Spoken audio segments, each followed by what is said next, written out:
Let's go.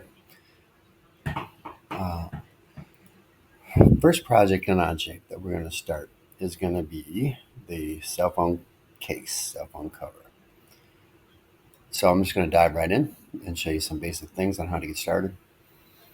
Uh, what we'll do for this first video of this project is just focus on getting our image in there, getting an image of the phone. We're going to design over top of an image. That's what the tool OnShape is really designed for. So when you're in OnShape here, guys, you're just going to hit the blue button up here at the left to create document. And this is where I want you to put your name on it and then space dash dash space and then whatever type of phone it is. So I'm going to call this iPhone 14 case. We're going to model the phone and then we're going to make a case from it. That's how the order of operations goes. So I create it. Let me walk you through this environment really quick before we get started. Left click. If you have a mouse, you can left click and rotate this around by holding the right mouse button down. You can zoom in and zoom out with the middle wheel button. And let me point out, hopefully, something that should look very familiar to all of us is this little isometric cube. If I hit this corner, you'll see I get a perfect isometric view of front, side, top. I'm considering the top plane a ground plane in this environment. So a lot of times I create stuff on the ground here. You have some options over here for viewing, but most of the menu options here at the top are there for you to create 3D geometry. So that's how these, all these little icons, you will use most of these, so you get a feel for what they are. What's nice is when you hover over them, it gives you their name. You're going to see the first thing to do is create a sketch. All 3D geometry is created by creating a sketch first. That's a very important rule that everybody must just get used to. When you're not sure what to do, you're just going to go to sketch first. And then over here, it'll keep a history on the left. This parametric history comes in very handy, and we'll start to see that today. And here at the bottom, guys, you have two tabs. One is your Part Model Studio, and then the Assembly tab down at the bottom is where you kind of put everything together. So those options are different. Those are for creating functional, what's called functional mates, and assembling all the parts together. But here we design the parts, okay? All right, enough said. So let's get started. So ground plane, or on the top plane, that's where I want to start this project. And so I can say, all right, top plane, and then first thing I want to do is sketch. And I can hit this to view that top. Another way to do that, if I come back here and click on isometric, is I can right click, which is two fingers on your trackpad. If you don't have a mouse, view normal to sketch plane. That'll view it straight on, straight over the page. And then you see you get the sketch tools. I'm just going to jump in so I don't take too much time boring you guys here. Center point rectangle. I can click in the center, I can drag it out, and I can drop it down. Now, I want to stress I don't care what these numbers are right now because I'm going to go in, like I do on almost everything, and just dimension it. And now I can dimension the width of the phone. And you're like, what is the width of the phone? Well, the internet's a wonderful place that knows all. And I can type in iPhone 14 and then I add the keyword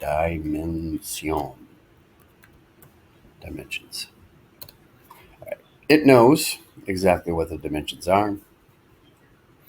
There it is, 2.82. I can actually just copy that, put that in. That's Control V.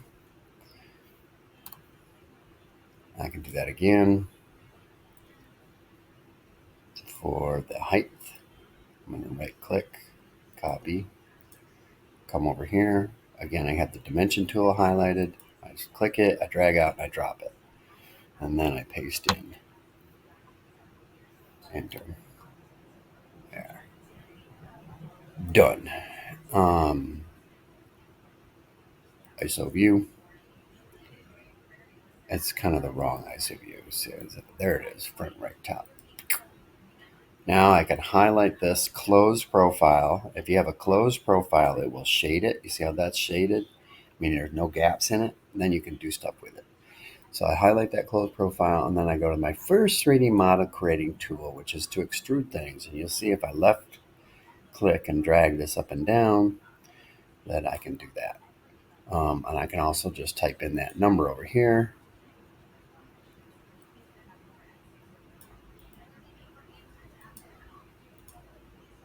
And Control V, bam, done. Okay, so let's go right into it. What's missing here? If I click on this roundy edge, that's called the fillet, and that's an important new word for you guys in engineering. So rounded edges are called fillets, and I can grab 1 and 2 and 3, spin, and 4. Then I can kind of zoom in, and I can grab this arrow, and you'll see I can kind of move this back and forth. And the question of how much is where this is a great point to segue into what's missing here is I don't have the image of the phone. So let's go get it. And that's going to help us finish this project completely. It'll help us define everything we need, including where the cutouts need to go. And that is, you're going to need so you type in iPhone 14 dimensions again, but this time go to images. There's one right there. So sometimes it can take a little bit to make sure you've got the right image. And you do want to make sure that it's the right image. Say, for example, check it, and you'll see that this is the i14 Pro. Here's the iPhone 14, iPhone Pro Max. Okay. For this exercise, you see the buttons here on the side, and that it's pretty much got everything I need right there in that image. I'm going to highlight that image, just kind of like see if there's anything better. If not, that's okay. I'm going to take it. So this is what I want you to do here. Anytime we're taking images from the internet, we're going to need our Google Drawings again. So I'm just going to open this, do one thing. I'm going to right click on that image, open it in a new tab so I can see it. There it is. I'm going to right click it, and I could download it. That's one thing you can do with an image. But come back over here. See, it's not actually giving me the option to copy this, and I can do that from over here. I'm going to try that. I'm going to right click and copy. I'm going to go to my drive, and I'm going to open up a new Google Drawing and paste, Control V, double click on it because I crop it. All right, I don't need anything but this iPhone right here.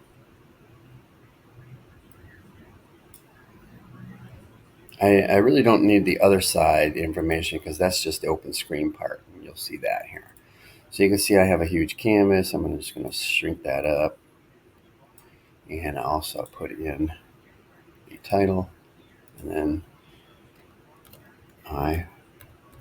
iPhone 14. Okay. Now, here's the last thing. I need to go File, and I need to go Download as a JPEG. Now, over here in OnShape, we need to hit this plus symbol and import that image. And I click on it, and I import it, and then it's done. So now, again, I highlight the top plane, I sketch. This time, there's an option over here called Insert Image. I click on the image that I just imported, and it says draw the rectangle. See that? All right, here I'm pulling it out from upper left to lower right. I've done this a bunch of times, so I can kind of eyeball it into the right size and move it into position. And quickly, you're going to see I kind of got it a little bit small. And so that's the next step of this, is making sure that you know how to scale the image correctly to make sure it is the right size. And in this case, you can see it's just a shave under the right size when I put it in there. So if I come here to the dimension tool, this is one way to do it. I can make this, say, instead of 7.33, 7.5. That may be too much, but we're going to find out. I'm going to hit escape because you need to do that. You see how that was just a little too much? I'm going to change that to like 7.4. And that's so darn close. I'm just going to try one more, 7.45.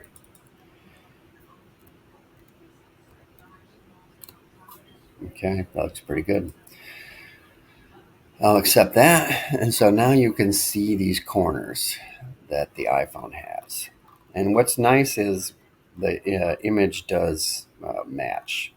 The, um, so it looks like the internet was right. It agrees that the picture and the dimensions do match. Okay. And now watch. Over here where I did these fillets, I can double click it. And now I can okay. This is a good chance for me to show you. See how I changed that radius to match the phone more? Let me show you a couple things. Over here, you can always run this timeline back and go back into the past. That's one option. But you can also move stuff around. And I really wanted to move that image sketch up to the top. See, now you can see it behind there when I do the edit of the fillet. So you can change the order of the stuff that was put in the model sometimes. I'm also going to right click on this and rename it. And I want that to be the image. Okay. I could actually rename the extrude, for example, the phone body, for example. And I could rename fillets corners. Now, I don't always get in the habit of naming everything. But for this exercise, I want to make sure to show it to you, okay? By the way, the thing that has popped out at the bottom here is called the part one. That's the actual physical body that you see right here. That is the phone. Before we end this lesson for today, I'm going to show you that I can add, by clicking that face and that face, you'll see I can add, and it puts it in way too big, but I can add a round edge, a fillet, to the whole top face and bottom face at the same time. Again, I can kind of pull that in and pull that out and get it to match visually the phone that I'm holding. I'm going to stop the video here. It's almost 14 minutes long. Hopefully you've gotten yours started like this. I'm going to show you the next video will go into the detail, but right now I'm ready to create my cover because I can do this shell option and I can pick this face to remove. And what you're going to see is it's putting this new shell over the top of this thing. Okay, so that's the direction that we're going to for this project. One more thing for this video is how you share this with me, and you only need to do this one time, is you put in my email, jfield@dallasisd.org. And when you hit the share button, since it's me, it won't do it. You'll see this little picture of myself, and that's it. And that's how you're going to turn this in. I'm going to undo the shell part because that's going to come later, okay? All right. Happy modeling. Good luck. Come up if you need help. Bye.